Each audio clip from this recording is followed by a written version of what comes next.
Grande abraço para você ligado no nosso podcast Sul Atletiba, nosso Redação Bem Paraná de toda sexta-feira. Um bom dia para você ligado aqui com a gente. A partir de agora, você já dá o dedão no like aí, se inscreva no canal e vamos juntos. A gente vai falar das coisas do Furacão. Estou com o Silvio Raut Filho, Lício Veloso Ribas e a gente vai debater aqui a reta final do Campeonato Brasileiro da Série B para o Atlético. 5 jogos com 5 vitórias. Essa é a meta. Pode ser que lá na última rodada não precise dos 15 pontos, mas a meta tem que ser essa. E o próximo jogo do Furacão será na Arena da Baixada, né, contra o Amazonas. É o que a gente vai abordar aqui, detalhar os 5 jogos restantes do Furacão.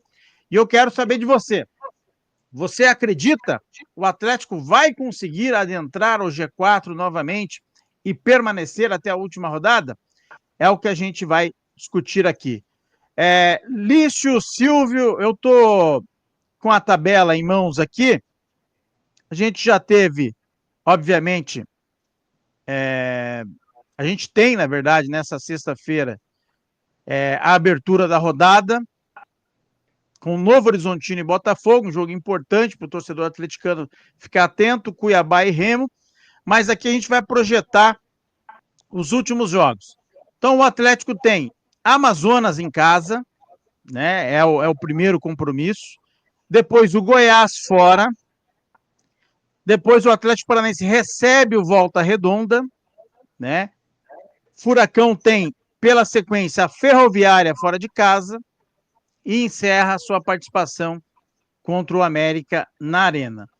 Eu até estava debatendo essa semana dessa reta final do Atlético, se a gente fosse comparar Remo, Goiás, Atlético Paranaense, Novo Horizontino, Chapecoense, Cuiabá, todos esses times que estão ali, o próprio Coritiba que busca o título. O Coritiba é o time que está mais tranquilo, tem o maior número de pontos e tem 5 jogos, em teoria, fáceis, né? Pega só time que está na parte de baixo da tabela. O Atlético é o segundo time com jogos mais fáceis. Ele tem um confronto direto e 4 jogos com equipes que estão na parte de baixo. Obviamente que ele está fora do G4, então essa é o grau de dificuldade. O Novo Horizontino, se eu não me engano, ele tem 2 jogos difíceis de 5. O Remo tem 4. O Remo tem 4 de 5. Se você incluir com o Avaí fora, não é problema para o Remo. E o Goiás tem 5 de 5, né? Então o Goiás tem a missão mais difícil aí dessa turma brigando pelo G4. Como é que vocês projetam essa reta final do Furacão? Bom dia, Pinduca. Bom dia, Silvio. Um abraço a toda a audiência do Podcast Sul. Podem me chamar de louco agora, mas eu acho, por incrível que pareça, que os 5 jogos do Atlético são todos vencíveis, inclusive o Goiás. O Goiás está mal fora de casa, o Goiás desandou na tabela depois que perdeu para o Atlético lá, já faz um bom tempo, e também queda livre, perdeu o diretor de futebol, perdeu o técnico Wagner Mancini, trouxe o Fábio Carilli. O Fábio Carilli já andou tomando bucha. O momento do Goiás é muito ruim, e eu acho que o Atlético tem condição de ir lá e tirar uma casquinha do Goiás. Aí, Amazonas, Volta Redonda e América são 3 jogos que o Atlético em casa tem obrigação de ganhar, né? Aí é questão de saber exercer sua grandeza. E aí o jogo restante lá é que vai ser encrespado, mas eu acho também que o Atlético tem condição de ganhar da Ferroviária em Araraquara. A Ferroviária, a essas alturas, já vai estar em meio de tabela, não vai correr tanto risco de cair, né? Já está numa posição um pouquinho melhor. Eu acho que o Atlético tem condição de vencer os 5. Agora, no primeiro turno, eu também achava que o Atlético tinha condição de vencer os 5, porque ia pegar o Goiás em casa, perdeu para o Goiás, ganhou do Amazonas, empatou os outros 3, todos cedendo resultados, né?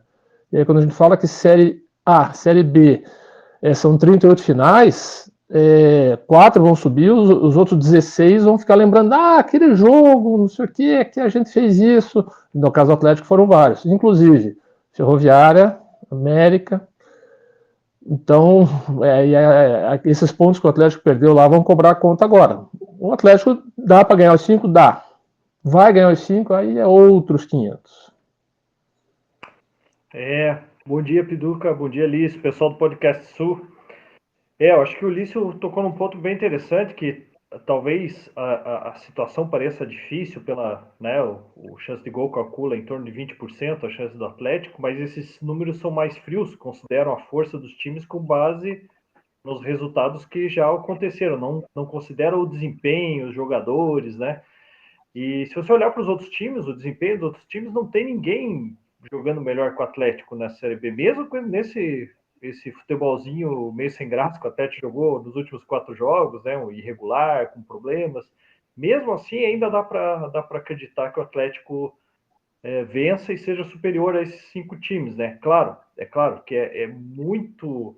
Por exemplo, no próximo jogo não tem 3 caras importantes. Os 3 caras mais importantes do time não vão jogar, né? Então, uma lesão, às vezes, uma suspensão, ou, por exemplo, imagina o que aconteceu no Atletiba, né? O Bruno Melo foi expulso com 15 minutos. Se o Atlético tem um jogador expulso no começo de um jogo aí desses, né? A margem de erro agora é perto de 0, né? Um pênalti, um erro da arbitragem, como foi, por exemplo, o Atlético Ferroviário na Arena, que o árbitro fez aquela coisa bizarra lá do pênalti, da bola bateu no do Kojitski lá. Enfim, uma bobeirinha dessa pode custar o acesso do Atlético, né? Então, é uma loucura, vai ser tipo uma montanha-russa, né? Em termos de emoção, né? Nessas últimas 5 rodadas, né? Deixa eu fazer aqui uma... Acho que o torcedor está acostumado com as simulações, mas o meu exercício aqui é colocar o time em estado de pressão. O Atlético, quando acontece aquela sequência de 7 vitórias, o Atlético estava muito pressionado, ao ponto assim, ó, se não ganhar hoje, acabou. Daí ganha e vai, ó, se não ganhar hoje, acabou. E o time foi ganhando, foi reagindo, etc. O que eu quero trazer para esse debate? É que nessa rodada específica, que vai começar hoje à noite, o Atlético, mais uma vez, faz o último jogo da rodada. Né? O Atlético vai entrar em campo na segunda-feira e pode, né, de maneira hipotética aqui, imaginemos que o Novo Horizontino ganhe do Botafogo, o Novo Horizontino vai abrir 8 pontos do Atlético. De 54, ele vai para... Perdão, ele vai abrir 7 pontos do Atlético, né? De 54, ele vai para 57. O Remo vai jogar com o Cuiabá. Né? Se o Remo ganhar, ele também abre os 7 pontos. Se o Cuiabá ganhar, ele segura o Remo com 4 pontos de vantagem, mas ele tem o Remo à frente, o Cuiabá com 3 pontos à frente do Atlético. Daí, a Chapecoense joga na segunda, antes do Atlético, contra o Operário. A Chape ganhando também, né, vai abrir os mesmos 7 pontos. E o Criciúma tem o jogo contra o Goiás. Né? Imaginemos que empate, alguma coisa assim. Na melhor das hipóteses, o Atlético pode entrar a 4 pontos do quarto colocado, que já é a situação atual, ou pode entrar a 7 pontos do quarto colocado. E aí é aquela coisa, não podemos errar e a galera não errou, tá na frente. É um negócio absurdo. Né? E soma-se a isso a ausência de Zapelli, os jogadores que você citou aí. Então, tipo assim, me parece que é o momento que o Atlético precisa de um treinador, de um cara que chegue lá e passe segurança para esse elenco, que assuma a responsabilidade das decisões e veja só, não é só assumir a responsabilidade, tem que fazer dar certo, não tem outra solução. Como é que você imagina essa pressão com o próprio jogador, vamos dizer assim? Que assim, o jogador também tem que estar ciente, né? O treinador ele não tem controle sobre determinadas coisas que acontecem no campo. Nesses últimos 4 jogos, e aí eu vou ser chamado de louco de novo, o único jogo que eu achei assim desastroso, tanto em termos de desempenho quanto em termos de resultado, ou pelo menos assim, desempenho, boa parte do jogo, foi o Atlético Goianiense. Fez um segundo tempo, achei que o Atlético fez um segundo tempo muito ruinzinho e fez um primeiro tempo equilibrado. Os outros, não, perdeu pro Remo, mas teve 2 gols anulados, o jogo era lá, empatou com o Curitiba, tudo bem, tinha um jogador a mais, mas é clássico, era no campo do Curitiba, etc, etc. E o outro empate agora que eu tô esquecendo com quem foi. Mas, assim... empatou, você diz dos últimos 4 jogos? O empate anterior ao jogo do Atletiba. O Avaí. Foi o Avaí na Arena. Então, mesmo contra o Avaí também, o Atlético bombardeou o Avaí. O Atlético foi para cima. O goleiro do Avaí saiu consagrado. Então, assim, em termos de desempenho, até não vejo tanto problema. O problema é colocar em resultado. Né? O fato de ter feito 2 pontos em 12 é que colocou o Atlético nessa situação. Então, agora, os jogadores, eles também têm que ter essa noção. E deixa eu emendar aqui, e até para vocês terem uma oportunidade de falar do Atletiba, não é meio que inadmissível as circunstâncias que foi o Atletiba, o Atlético passar o jogo inteiro com um jogador a mais, precisando vencer, né, contra um time que já é inofensivo no 11 contra 11, inofensivo que eu digo da maneira de ataque, né? O Curitiba é um ataque ruim, né? E daí você fica o jogo inteiro com um a mais. Você não achou que embora o Atlético tivesse a posse de bola, tentou, fez aquilo, verticalizou o jogo, mas faltou chute de fora. Você acha que o Atlético também não falha dentro do Clássico Atlético no momento que não podia falhar também? Mas é de onde eu digo que o jogador também tem que fazer as partes dele. Eu acho assim que o Odair foi meio... Para não usar outro termo, ele foi meio conservador demais. A partir do momento que ele ia jogar 70 minutos com um jogador a mais, o Curitiba tinha perdido um jogador de defesa, ia ter que recompor o jogador de defesa sacrificando um jogador de meia e ataque. E o Atlético poderia assim até desfazer tipo, tira um zagueiro e bota mais alguém do meio para frente. Assim, o Odair demorou para fazer isso. Mas aí também cabia os jogadores. A partir do momento que teve a expulsão do Bruno Melo, o Curitiba ia ficar uns 10, 15 minutos ali meio tentando se reencontrar, esperando que o técnico fizesse a substituição, e é nesse momento que o Atlético tinha que fustigar. Por isso que eu digo, o Atlético, os jogadores também deixaram, entre aspas, a parte deles não bem feita. Eu concordo, acho que é por aí também. Teve alguns jogadores que, por exemplo, eu sempre defendi o Julimar, mas esse Atlético, acho que ele teve as melhores bolas caíram para ele, né? Não tanto chance claras, mas assim, se ele acerta ali umas 5, 6 jogadas, o Atlético teria criado uma chance, ou enfim. E não quero crucificar um jogador, né? Porque eu acho que ele vai ser importante nesses 5 jogos, vai ter uma grande carreira se continuar evoluindo dessa maneira, mas putz, foi meio decepcionante a atuação dele, né? Mas teve outros também que ficaram devendo um pouco, né? Faltou um pouco mais do Viveiros, né? O Viveiros foi aproveitado de uma maneira um pouco diferente, né? Tentando jogada sempre pela ponta, sempre aquele espaço entre o zagueiro e o lateral, né? E às vezes a especialidade dele era mais correr por dentro, assim, centralizado, né? Mas enfim, faltou alguns detalhes que é até difícil diagnosticar se foi mais o treinador, de fazer pequenos ajustes, ou dos jogadores terem um pouco mais de precisão nesse tipo de jogada, né? Mas a impressão que ficou é ruim, né? E tem um impacto no psicológico. Aí o Pinduca citou essa questão de ser o último da rodada jogar. Eu tô meio preocupado com o psicológico, né? De você vir de 4 jogos sem vencer, de não vencer o clássico com um jogador a mais, e ainda pode ser que você chegue lá na segunda-feira com um abismo do G4. Eu fico imaginando como é que vai ser o moral da tropa, né? E como que nessa hora o treinador é importante, é saber tirar um coelho da cartola na parte emocional, no motivacional aí, mexer com os caras e falar, olha, né? Vamos para dentro desses caras aí. Porque pensa a seguinte situação, se realmente acontece a situação do Atlético entrar 7 pontos atrás do G4, né? Já entraria 4, né? Pode ser que seja 7, né? Depende da combinação de jogos. E se você não faz um bom jogo contra o Amazonas, não faz um início de jogo, vai para o intervalo empatado, esses jogadores estão desesperados. O torcedor vai estar desesperado na arquibancada, vai ser um clima que poderia ser favorável você jogar em casa, pode ser um absurdo de ruim. Por outro lado, né, vamos ser aqui um pouco otimistas, né? Em teoria, dos 5 jogos, é o jogo mais fácil para o Atlético e o Amazonas na Arena, né? É aquele jogo que recolocaria o Atlético, aí o processo se inverteria. Não perdemos a 3 jogos. O Atlético pode dizer caso ganhe do Amazonas, né? Não perdemos a 3 jogos. Vamos para uma batalha lá em Goiânia, supostamente, vamos imaginar com o Goiás perdido, né?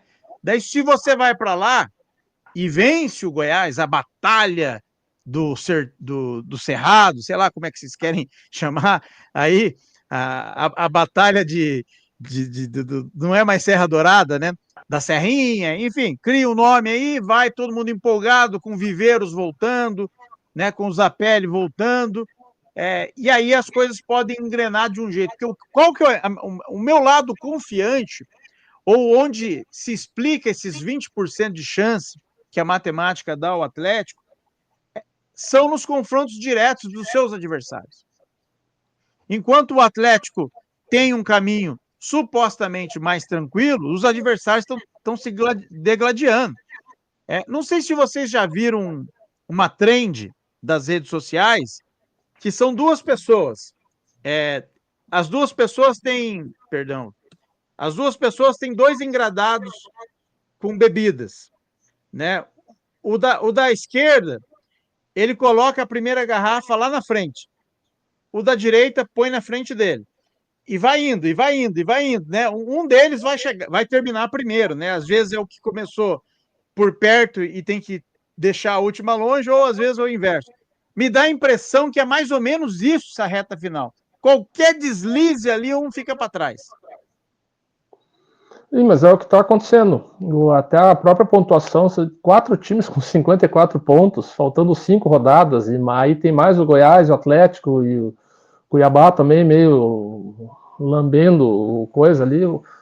O Curitiba está na frente, hoje é o líder, mas ele pode terminar a rodada não líder, por mais que tenha 3 pontos de vantagem. E todo mundo deixou ponto pelo caminho daqueles que, você olhando o contexto do campeonato, você não acredita, né? Eu vou citar aqui de novo: Curitiba 2, Paysandu 5, Criciúma 2, Paysandu 4, Goiás 1, Atlético 2. Quer dizer, é muita gente perdendo ponto ali daqueles que não dá para perder. E a Série B está pródiga em fazer isso. E vamos lembrar que o Curitiba, por exemplo, na reta final dos últimos 3 jogos, ele ia pegar 3 times fora da zona de rebaixamento, isso no fim do primeiro turno. Perdeu, empatou, não ganhou nenhum. E eram 3 times que estavam na zona de rebaixamento. Então, a Série B está pródiga em fazer isso, de tirar ponto de time que está lá em cima. Qualquer deslize mesmo é fatal. O problema é que o Atlético já deu as suas deslizadas também em momentos que não devia, né? Empatar com a Ferroviária, por mais que tenha sido um pênalti polêmico, blá blá blá. Perder para o Goiás, empatar com o Avaí agora recentemente. A série isso aí cobra. Mas, como eu disse, dá para ganhar os 5 jogos? Dá. O Atlético só tem que fazer o dele. O que for acontecer lá para frente, daí é questão de ver. Lembrando que o Atlético tem 50 pontos, o número mágico que a gente fala desde o começo do campeonato é 65, 5 vitórias. Pode ser que dê com 63? Pode. Mas o Atlético tem que fazer o dele. O Atlético, eu acho que até não é muito bom ficar pensando nos resultados seguintes ali. Tem que fazer o dele. Tá 4 pontos, tá zona. E fazendo o dele, daí ele, se chegar lá na última rodada e não subir, daí pode dar uma desculpa. Mas se não fizer o dele, não tem desculpa. Só um esclarecimento.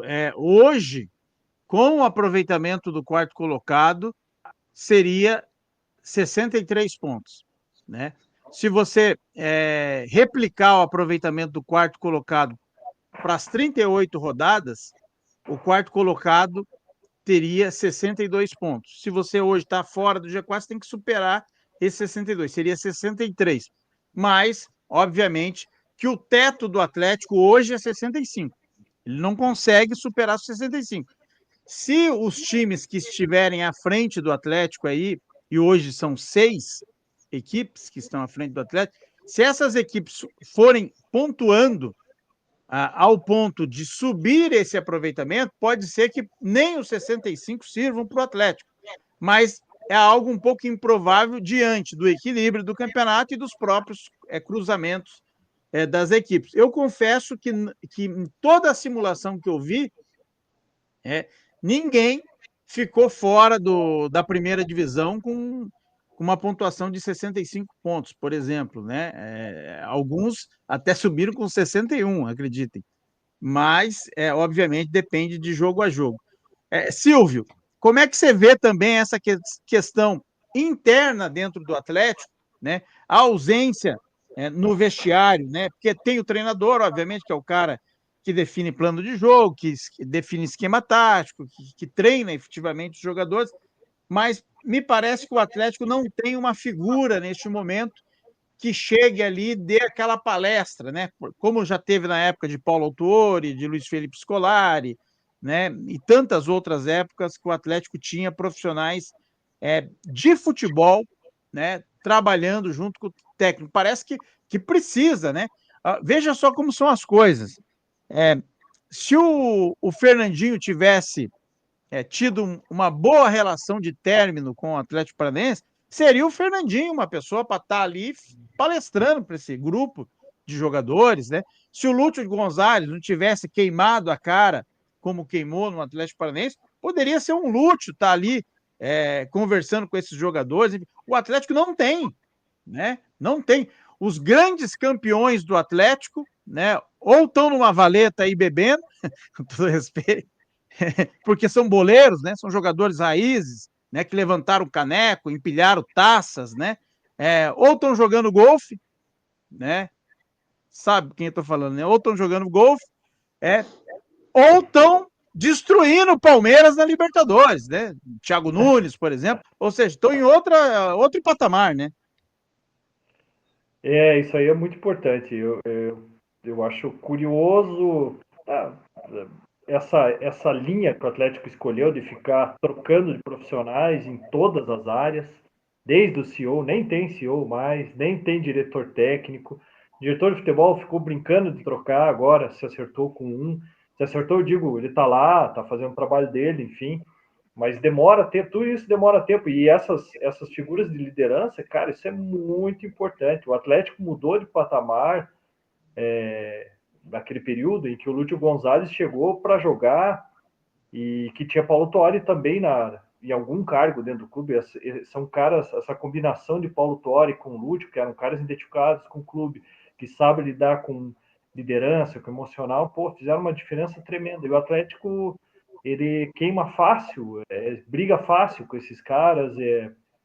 Eu sei que tem gente que daí não gosta do Lúcio, não gosta do autor, enfim, porque é muito diz que de lá, o cara a gente não sabe, né, quem que tá pisando na bola, se é o clube, se quem contrata e demite eles, ou se eles fizeram algo que possa ter dado motivo para deixarem o clube, enfim, mas que faz falta essas figuras, né, isso me incomoda muito.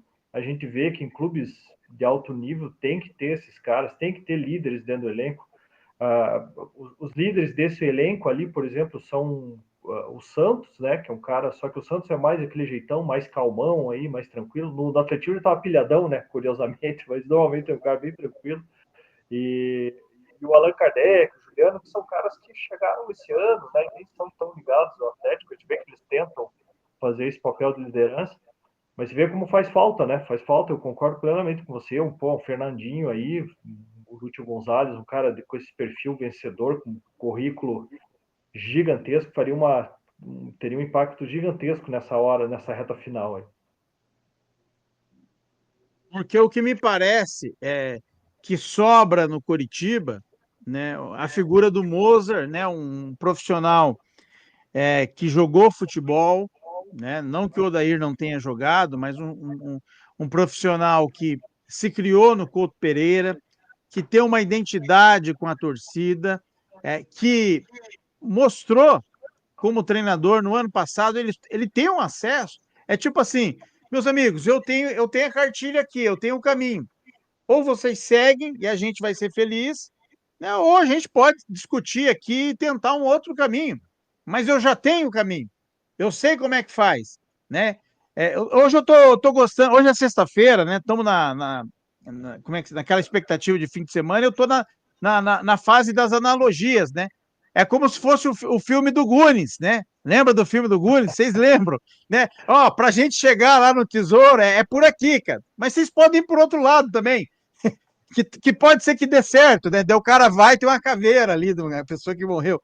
Mas, enfim, é mais ou menos isso. O Atlético parece estar tentando, falou assim: não basta subir, tem que subir do jeito difícil, né? E se o Atlético conseguir, presta atenção, torcedor, se o Atlético conseguir subir, será muito provavelmente na última rodada e fazendo conta. Vejam só que situação. E daí, para a gente encaminhar para a reta final, que eu pergunto para vocês, desse caminho de 5 jogos, onde o Atlético pode ter maior dificuldade? É já no jogo de segunda-feira? É no dito jogo de 6 pontos com o Goiás? Ou algum outro desses 5 jogos? Teoricamente, bastante teoricamente, é o Goiás, porque é o único time que está brigando com o Atlético. Aliás, o Goiás está na mesma situação do Atlético, né? Ele já não está mais no G4 também. Só no caso ali você falou do Mozart, uma coisa que foi importante, assim, quando houve um momento de instabilidade no Curitiba, a diretoria bancou o Mozart, né? E a gente não sente segurança dessa diretoria que vai bancar o Odair Hellmann, assim como já não bancou o Maurício Barbieri em qualquer momento de dificuldade. Então tem isso também, né? Da parte da liderança lá que vocês estavam falando. Eu considero o jogo mais difícil o jogo do Goiás. Se perder do Goiás, o Goiás abre ponto, o Atlético fica para trás, mas como eu disse, o Atlético tem condição de ganhar, porque o momento do Goiás é muito ruim.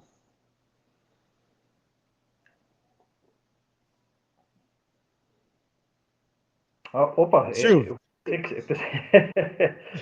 Agora, putz, eu tô vendo esse jogo próximo contra o Amazonas com uma importância absurda, sabe? Porque Também o acho. momento, o momento do time, e por ser na arena, sabe, a torcida tá assim, prestes sei lá, a tomar, não sei, eu vejo que é um ponto-chave para a torcida, para o time, para a diretoria, para o Darren Helman, parece que tudo vai se desenhar nesse jogo, sabe? O que acontecer nesse jogo, acho que ele pauta os 4 jogos seguintes, né? Se o Atlético vencer, convencer, sem os seus 3 melhores jogadores em campo, né? Esquivel, Zapelli e Viveiros, ele dá uma esperança, ganha confiança e talvez a coisa ande. Agora, se não vencer esse jogo, se não convencer também, meu Deus do céu, aí eu acho que pode ser, como dizia o Dionga lá, o Dionísio, algodãozinho no nariz, né? Que ele fala. O Godon, para quem é mais novo, né? Se bem que eu estava olhando as estatísticas do canal, a nossa audiência ela é predominantemente 35 mais, viu? Tem bastante gente mais madura, vamos dizer assim, que nos acompanha. Então a expressão algodãozinho no nariz, né? É com umas flores do lado, né? Deitadinho, braço cruzado. Você prefere braço cruzado ou essa foto aqui era a pose do goleiro também, né? Para álbum de figurinha, né, Alice? Você tinha bastante. Mal sabia os goleiros, né? Isso é coisa de fotógrafo, né? Cruza o braço aí, amigão, e dá um sorriso. Mal sabia ele que esse também é o último ato, né? O cara deita no. É que vocês nunca morreram, né? Mas assim, diz que o coveiro pega e fala: ó, seguinte, tem que ficar bonito aqui, que é a última vez que vão te ver. Dá uma cruzadinha no braço, arruma a gola, vou botar umas florzinhas aqui. É mais ou menos isso. Mas brincadeiras à parte, eu concordo muito com você, Silvio. Concordo com os dois, óbvio que o Goiás é o adversário tecnicamente mais difícil, mas eu acredito que o jogo de segunda-feira é o que pode representar a esperança, né, de conquistar esses pontos, ou que decreta o fim, né? Porque vamos imaginar aqui, ó, o Podcast Sul, segunda-feira, aqui, ó, 11h30 da noite, eu vou estar aqui com o Lawrence. Imagine eu falando aqui, ó, minha gente, o Atlético não ganhou do Amazonas. Como é que eu vou falar aqui para vocês acreditarem, né, que vai ganhar os próximos 4 jogos? Né? Se não ganhou do Amazonas, que supostamente é o mais fraco, como é que eu vou falar aqui que vai ganhar os próximos? Então é difícil. Eu acho que o jogo contra o Amazonas, ele é um jogo muito importante, muito mais importante que os demais. E eu emendo com vocês o seguinte, quais pontos podem fazer falta para o Atlético dos que ele já perdeu? Você classificaria os dois do Avaí, os 2 recentes do Avaí, né? Ou algum daquelas derrotas absurdas, né? Virada por Volta Redonda, você pode escolher, né? Mas provavelmente se o Atlético não conseguir, será por 2 ou 3 pontos. E se você for listar os pontos perdidos aí absurdamente, o Atlético deve ter uns 13, 14. Aquela série de 6 jogos ali que o Atlético abriu o placar e não sustentou o resultado, aquilo ali, só ali já foram 14 pontos. O Atlético estava ganhando todos os jogos, perdeu 2, empatou 4. Eu acho os 2 piores, a Ferroviária e o Paysandu. O Paysandu porque o Atlético fez um gol no fim e tomou um gol ali que o mesmo zagueiro lá cometeu 3 erros absurdos na mesma jogada lá e permitiu o gol de empate do Paysandu muito mais no fim ainda. Aí dá para lamentar o América Mineiro, que foi um pênalti juvenil aos 52 do segundo tempo, lá em Belo Horizonte. O jogo do Criciúma lá, o Atlético abriu 2-0, mas o Criciúma fez por merecer chegar a 4-2. Agora, para mim, a Ferroviária e o Paysandu ali, esses jogos vão ficar marcados. Isso que eu falei durante a transmissão lá. São 38 finais, 4 vão subir. 16 vão ficar fazendo esse tipo de conta. Se a gente não tivesse tomado aquele pênalti no fim do jogo da Ferroviária. Se não fosse a besteira tripla do zagueiro contra o Paysandu, isso aí vai acontecer. A não ser que o Atlético suba. É verdade. Eu sigo essa mesma linha. Eu lembro desses jogos aí, foram terríveis. Muito jogo que estava na mão, né? Muitos deles não foi nem falha do Atlético, foi um pouco de azar, erro de arbitragem também, teve erros do Atlético, claro, também erros individuais, como do Arthur Dias lá, fazer o pênalti contra o América Mineiro, enfim, gols perdidos, enfim, mas teve uma dose de azar e uns errinhos de arbitragem também, então faz muita falta, né? É complicado. E você, torcedor atleticano, está confiante? Coloque aqui nos comentários, é muito importante você participar do podcast Sul Atletiba. Eu desejo a vocês um ótimo final de semana, né? Que a gente consiga fazer tudo que a gente está prevendo, né? Vamos dizer assim, curtir o final de semana, sem metanol, né? Sem bebida alcoólica, e que você consiga realizar aí os seus desejos no final de semana. Sextou, meus amigos, cadê a nossa Declare Aberta sexta-feira? Sextou, galera, aproveite o fim de semana, que segunda-feira vai ser emocionante, hein? Quebra tudo no Gato Preto lá. Audiência do Podcast Sul, um abraço a todos, que a força esteja com vocês. E só um adendo, hein? Eu vi essa semana, parece que o Gato Preto vai ter uma programação especial de Halloween, hein? É verdade, eu vi lá também, que loucura. Eu desconfio que devemos ir lá, Silvio. Tá marcado. Invejosos vão dizer que a bruxa tá solta nos times de Curitiba. É isso, tchau, bom final de semana, ótima sexta-feira. Valeu.